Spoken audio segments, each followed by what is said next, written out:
বন্ধুরা, আজকে তোমাদের সকলকে স্বাগত জানাই লক্ষ্মীস ম্যাথ ইউটিউব চ্যানেলে। আজকে আমরা 17 নম্বর স্কুলের উত্তরগুলো দেখে নেব। ঠিক আছে, যার একের দাগে ক দিয়েছে দেখো, গসাগু কথাটি পুরো নাম লেখো। আমরা সকলেই জানি গসাগু পুরো নাম হচ্ছে গরিষ্ঠ সাধারণ গুণনীয়ক। তারপর দিয়েছে 480 সেকেন্ডে কত মিনিট হয়। তাহলে আমরা জানি 1 মিনিট সমান 60 সেকেন্ড, তাহলে 480 সেকেন্ড মানে 480 ভাজিত 60 সমান 8 মিনিট। তারপর দিয়েছে 4, 6 ও 4-এর সাধারণ গুণনীয়কগুলো কী কী হবে। তাহলে 6-এর গুণনীয়কগুলো হবে দেখো 1, 2, 3, 6, আর 4-এর গুণনীয়ক হবে 1, 2, 4। তাহলে 6 ও 4-এর সাধারণ গুণনীয়ক হবে 1 ও 2। ঠিক আছে, নেক্সট ঘরটা দিয়েছে 1 থেকে 10-এর মধ্যে মৌলিক সংখ্যাগুলি লেখো। 1 থেকে 10-এর মধ্যে মৌলিক সংখ্যাগুলি হলো 2, 3, 5, 7। তারপর দিয়েছে ভাগফল ও ভাগশেষ নির্ণয় করো। ভাজ্য যেখানে দিয়ে দিয়েছে 7, 8, 9 এবং ভাজক দিয়ে দিয়েছে 6। তাহলে ভাগফল কত হবে? আমরা ভাগ করলাম দেখো 6 ভাজিত 7, 8, 9, যে 6 1-কে 6 গেল, যে 1 বিয়োগ করে 1 পেলাম, যে এই 8টা নামলো, 6 3 18, যে 9টাকে নামলাম, 1 ঘর দিয়ে গেল, 6 1-কে 6 3। তাহলে ভাগফল হলো 131 এবং ভাগশেষ হলো 3। চার ফাঁকা ঘর পূরণ করতে দিয়েছে দেখো, এখানে দিয়েছে দেখো 4 5 3 5 1 2 2 2 5। এখানে দেখো 5-এর সঙ্গে কত যোগ করলে শূন্য হবে? 5 যোগ করলে শূন্য হবে। তাহলে 5 আর 5-এ 10, হাতে 1টা রইলো, 3 দিয়ে 5 রেখে 6। 5-এর সঙ্গে কত যোগ করলে 7 হবে? 2 যোগ করলে 7 হবে। 4 আর 1-এ 5। ঠিক আছে, নেক্সট তারপরে দিয়েছে দেখো, তোমাদের দিয়েছে দুটি সংখ্যার লসাগু ইন্টু গসাগু সমান কত হবে। দুটি সংখ্যার লসাগু ইন্টু গসাগু সমান সংখ্যা দুটি গুণফল হবে। ঠিক আছে, তারপরে দিয়েছে দেখো ভাজ্য সমান 17, ভাগফল সমান 4, ভাগশেষ 3 হলে ভাজ্য কত। তাহলে আমরা জানি ভাজ্য সমান ভাজ্য গুণিত ভাগফল যুক্ত ভাগশেষ। তাহলে ভাজ্য সমান 17 গুণিত 4 গুণিত 4 যোগ 3 সমান 68 যোগ 3 সমান 71। তাহলে নির্ণয় ভাজ্য সমান হচ্ছে 71। তারপর 4 অঙ্কের বৃহত্তম সংখ্যাটি 4 অঙ্কের বৃহত্তম সংখ্যাটি কত দিয়ে ঝয়ের উত্তর কোশ্চেন হচ্ছে 4 অঙ্কের বৃহত্তম সংখ্যা কত। 4 অঙ্কের বৃহত্তম সংখ্যা হচ্ছে 4টে 9। ঠিক আছে,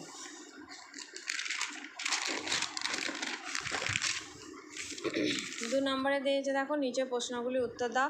দুটি সংখ্যার গসাগু 5, লসাগু 60, একটি সংখ্যা 15 হলে অন্য সংখ্যাটি কত। তাহলে আমরা জানি কি অন্য সংখ্যা সমান লসাগু ইন্টু গসাগু বাই একটি সংখ্যা। তাহলে এই লসাগু বলে দিয়েছে 60 গুণিত 5 বাই 15। 15 দিয়ে ভাগ করলে 60 হলে 4, 4 গুণিত 5 সমান 20, অন্য সংখ্যাটি হচ্ছে 20। তারপর ক্ষয়ের দাগে দিয়েছে লসাগু নির্ণয় করো 25, 15 এবং 25, 125 এবং 500। তাহলে আমরা উৎপাদক বিশ্লেষণের মাধ্যমে দেখো এই গসাগুটাকে নির্ণয় করেছি। 25, 125, 500। 5 দিয়ে 3টাকেই ভাগ করা যাবে, তাই প্রথম 5 দিয়ে ভাগ করলাম। 5 5 25, 5 25 125, 5 100 500। আবার 5 দিয়ে যাবে, 5 1 5, 5 5 25, 5 20 100। যেহেতু লসাগু বের করতে দিয়েছে, তাহলে এই দুটো সংখ্যাকে 5 দিয়ে ভাগ করা গেল বলে 5কে আবার ভাগ করলাম, এই একটা 1 বসে গেল। 5 1 5, 5 4 20। তাহলে নির্ণয় লসাগু সমান, এগুলোকে গুণ করে দেবো। 5 গুণিত 5 গুণিত 5, একের সঙ্গে যা গুণ করবে 1 হবে, সেজন্য 1 লেখা হয়নি, আর 4। তাহলে গুণ করে পেলাম 500। ক্ষয়ের দাগে দিয়েছে দেখো, তোমাদের দুটি সংখ্যার যোগফল 2420 এবং বিয়োগফল 1224 হলে সংখ্যা দুটি কী কী হবে। তাহলে বৃহত্তম সংখ্যা কী পাবো? যে দুটো সংখ্যার যোগফল বলে দিয়েছে এবং সংখ্যা দুটো বিয়োগফল বলেছে, ওই দুটো যোগ করে 2 দিয়ে ভাগ করে দেবো, দিয়ে পেলাম 1822। ঠিক আছে, আর ক্ষুদ্রতম সংখ্যাটা কত হবে? 2420 মাইনাস 1822 598। সংখ্যা দুটি হলো 1822 ও 598। এই অঙ্কগুলো বারবারই রিপিট হয়েছে। ঠিক আছে, তারপরে নেক্সট সংখ্যা দিয়েছে দেখো, তোমাকে বলেছে 95,669 সংখ্যাটির কথাই লিখতে বলায় আব্দুল 9,569 লিখেছে। সে কত কম বা বেশি লিখেছে। ঠিক আছে, তাহলে আমাকে লিখতে বলা হয়েছিল, সে লিখেছে কত 9,569 এবং লিখতে বলা হয়েছিল 95,669। ঠিক আছে, তো এটা 4 ঘরের সংখ্যা, এটা 5 ঘরের সংখ্যা, মানে অটোমেটিকও বোঝা যাচ্ছে সে কম লিখেছে। কত কম লিখেছে? 86,100। দুটো থেকে বিয়োগ করলে পাওয়া যাবে 86,100। তাহলে সে 86,100 কম লিখেছে। তারপর 3-এর দাগেরগুলো চলে যাও। 3-এর দাগে দিয়েছে সর্বাধিক কতজনের মধ্যে 35টি আম ও 49টি ডাব সমান ভাগে ভাগ করা যাবে। তাহলে আমরা সর্বাধিক বলে দিয়েছি, মানে আমরা তো জানি সেটা গসাগু করতে হয়, তাই এটা আমরা গসাগু বের করলাম। দেখো ভাগ বিশ্লেষণের মাধ্যমে গসাগু বের করেছি। 45কে 39 দিয়ে ভাগ করেছি, 35 একে 35, বিয়োগ করে 14 পেলাম। 14 দিয়ে আবার 35কে ভাগ করলাম, 14 দিয়ে 28, দিয়ে 7 দিয়ে ভাগ করলাম, দিয়ে 14 2। তাহলে গসাগু বেরোলো 7। তাহলে সর্বাধিক 7 জনের মধ্যে 35টি আম ও 49টি ডাব সমান ভাগে ভাগ করা যাবে। ঠিক আছে, দেখে নাও অঙ্কটা। তারপর ক্ষয়ের দাগেরটা দিয়েছে দেখো, কোনো একটি সংখ্যা থেকে 3,402 বিয়োগ করায় 5 অঙ্কের বৃহত্তম সংখ্যা পাওয়া গেল। সংখ্যাটি কি? তাহলে 5 অঙ্কের বৃহত্তম সংখ্যা হচ্ছে 5টা 9। আর বিয়োগ করা হয়েছিল 3,402, বিয়োগ করে পেয়েছিলাম, তাই যোগ করবো 5টা 9 সঙ্গে 3,402 যোগ করে পাই 1,03,401। তাহলে নির্ণয় সংখ্যাটি হচ্ছে 1,03,401। তারপর গয়েরটা দিয়েছে দেখো, পুতিন প্রতিদিন 100 টাকা আয় করেন এবং 100 টাকা আয় করেন এবং 50 টাকা ব্যয় করেন। এক বছরে তিনি কত টাকা সঞ্চয় করেন? তাহলে তিনি একদিনে সঞ্চয় করেন কত? 50 টাকা। তাহলে এক বছর মানে 365 দিন, 365 দিনে তিনি সঞ্চয় করেন 365 × 50 মানে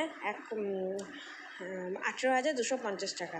তাহলে এক বছরে তিনি 18,250 টাকা সঞ্চয় করেন। ঠিক আছে। তারপর নেক্সট ভয় দিয়েছে দেখো, ক্রিকেট খেলার টিকিট কেনার জন্য 3টে সারিতে লোকেরা দাঁড়িয়ে আছে। প্রতি সারিতে 8,430 জন দাঁড়িয়ে আছে। সেখান থেকে 2,539 জন চলে গেলে এখন কতজন লাইনে দাঁড়িয়ে আছে?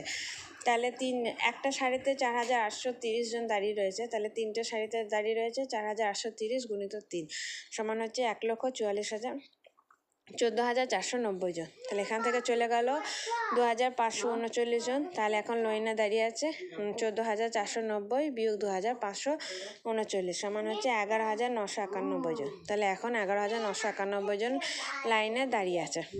ঠিক আছে, দেখে না অঙ্কটা। নেক্সট দিয়েছে, এক ব্যক্তি 60,000 টাকা ছিল, তিনি স্ত্রীকে 2,500 টাকা এবং পুত্রকে 10,500 টাকা দিলেন। বাকি টাকা তিনি দান করলেন। তিনি কত টাকা দান করলেন? তাহলে স্ত্রী ও পুত্রকে মোট টাকা দিলেন 2,500 যোগ 10,500 মানে 13,000 টাকা। আর তার কাছে টোটাল টাকা ছিল 60,000 টাকা। বাকির টাকা হচ্ছে 60,000 বিয়োগ 13,000 মানে 47,000 টাকা। তাহলে তিনি 47,000 টাকা দান করেছিলেন। ঠিক আছে, good bye, have a good day.